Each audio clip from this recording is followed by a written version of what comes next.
നമസ്കാരം. പ്രാദേശിക വാർത്തകൾ. യൂസ്ഡ് കാറുകൾ ഏറ്റവും കുറഞ്ഞ വിലയിൽ ലഭ്യമാകുന്ന വടകരയിലെ ആദ്യത്തെ സ്ഥാപനം എ മോട്ടോഴ്സിന്റെ ട്രൂ വാല്യൂ കൈനാട്ടിയിൽ പ്രവർത്തനം ആരംഭിച്ചിരിക്കുന്നു. പുണ്യ റംസാൻ മാസത്തിൽ നിങ്ങൾക്കായി എ മോട്ടോഴ്സ് ഒരുക്കുന്നു Ramadan and March first, March 21 മുതൽ 23 വരെ. ഓരോ ബുക്കിംഗിനും ഗോൾഡ് കോയിൻ സമ്മാനം.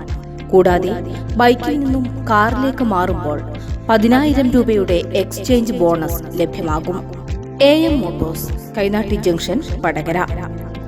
പരിശുദ്ധ റമദാൻ മാസത്തിൽ കാറുകൾ സ്വന്തമാക്കാൻ നിങ്ങൾക്ക് സുവർണാവസരം. Maruti Suzuki, Hyundai, Tata, Honda തുടങ്ങി ഒട്ടേറെ കമ്പനികളുടെ 150-ൽ പരം കാറുകളുടെ ഡിസ്പ്ലേ ഫെസ്റ്റിനോടനുബന്ധിച്ച് സജ്ജമാക്കിയിരിക്കുന്നു.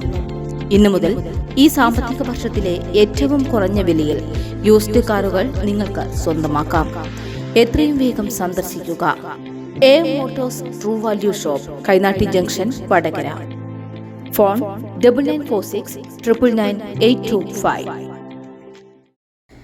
രാജ്യത്തിന്റെ മാനം കളയുന്ന ഭരണകർത്താവാണ് ഇന്ത്യൻ പ്രധാനമന്ത്രിയെന്ന് മുൻ KPCC പ്രസിഡന്റ് കെ മുരളീധരൻ പറഞ്ഞു.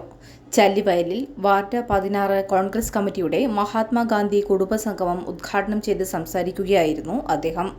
കേരളത്തിലെ ജനങ്ങളുടെ ആശയും പ്രതീക്ഷയും നഷ്ടപ്പെടുത്തിയ പിണറായി ആശാവർക്കർമാരോട് ചെയ്യുന്ന ക്രൂരത മനസാക്ഷിക്ക് നിരക്കുന്നതല്ലെന്നും കെ മുരളീധരൻ പറഞ്ഞു. വാർഡ് കോൺഗ്രസ് പ്രസിഡന്റ് രജീഷ് പുതുക്കുടി അധ്യക്ഷത വഹിച്ചു. KP Jeevanandan, PC Sheeba, CP ബിജുപ്രസാദ്, NP Prakash Kumar, T Bhaskaran, Sheela Padmanabhan, Ajmal Memunda, പടിയുള്ളതിൽ Suresh, TT Mohanan, Rajeevan കോളോറ, അമീർ KK എന്നിവർ പ്രസംഗിച്ചു. അംബുജാക്ഷൻ PM സ്വാഗതം പറഞ്ഞു. നിധീഷ് SK നന്ദി പറഞ്ഞു. ചടങ്ങിൽ മുൻകാല കോൺഗ്രസ് നേതാക്കളെ കെ മുരളീധരൻ പൊന്നാട അണിയിച്ചു. ഓർമ്മിക്കപ്പെടാത്തതിന്റെ ഒരു പ്രധാന ദോഷം എന്താണെന്ന് ചോദിച്ചാൽ, ഈ പല സംഭവങ്ങളും പിന്നീട് വളച്ചൊടിക്കപ്പെടും. ഞാൻ പറയാൻ കാരണം, കഴിഞ്ഞ ലോക്സഭാ തെരഞ്ഞെടുപ്പ് കഴിഞ്ഞ് ആദ്യ സമ്മേളനത്തിൽ പ്രധാനമന്ത്രി നരേന്ദ്രമോദിയുടെ ഒരു പ്രസംഗം ലോക്സഭയിൽ ഉണ്ടായിരുന്നു. അദ്ദേഹം പറഞ്ഞു, അത് പറയുമ്പോൾ ഒരു കാര്യം അദ്ദേഹത്തിന് അറിഞ്ഞുകൂടാഞ്ഞിട്ടല്ല. ഇലക്ഷൻ അന്ന് നമുക്കറിയാം, സ്വാതന്ത്ര്യം കിട്ടുന്ന കാലത്തിനെ കുറിച്ച് ഞാനും നിങ്ങളൊക്കെ ചരിത്രത്തിൽ പഠിച്ച അറിവ് മാത്രമേ നമുക്കുള്ളൂ. 47 ആഗസ്റ്റ് 15-ാം തീയതി ഇന്ത്യക്ക് സ്വാതന്ത്ര്യം 47 ആഗസ്റ്റ് 15-ാം തീയതി ഇന്ത്യക്ക് സ്വാതന്ത്ര്യം കിട്ടുമ്പോൾ നമ്മുടെ ജനസംഖ്യ എത്രയാണെന്ന് നമുക്ക് ആർക്കും അറിയില്ല. കാരണം ഇംഗ്ലീഷുകാർ എഴുതി വെച്ച കണക്ക് മാത്രമേ കയ്യിലുള്ളൂ. രാജ്യത്ത് അധികാരത്തിലുള്ള അതിൽ കമ്മ്യൂണിസ്റ്റ് പാർട്ടി ഒഴികെയുള്ള എല്ലാ പാർട്ടിക്കാരും ഉണ്ടായിരുന്നു. നരേന്ദ്രമോദിയുടെ പഴയ നേതാവായ ശ്യാമപ്രസാദ് മുഖർജിയും ആ ഗവൺമെന്റിലുണ്ടായി.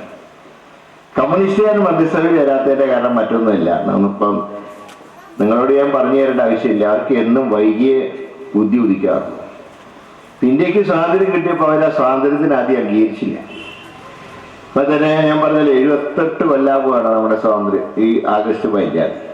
പക്ഷേ തിരുവനന്തപുരത്ത് AKG സെന്ററിൽ പതാക ഉയർത്താൻ തുടങ്ങിയിട്ട് 8 കൊല്ലമായിട്ടുണ്ട്. Science centre near post office, Edodi, Vadakara.